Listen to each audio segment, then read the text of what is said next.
Yaxshilab ishonning kech qolib ketdim. Mashinam buzilib qoldi, ko'rmaysizmi? Qo'shchimisiz? Ha?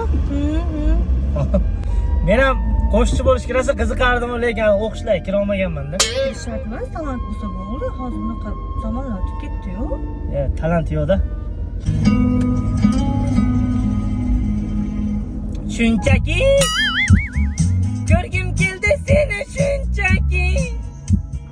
Garchi sevging yolg'on bo'lsa hamki, yana ko'rgim keldi shunchaki. Birga o'tgan ko'chalardan o'tib boryapman. Sog'inchlarim jim-jimga yutib boryapman. Bilmaysan-da meni holim beqarorginam. Kreditni azobida yuryapman. Hastamanu, sensizlikda qolib yana hastamanu.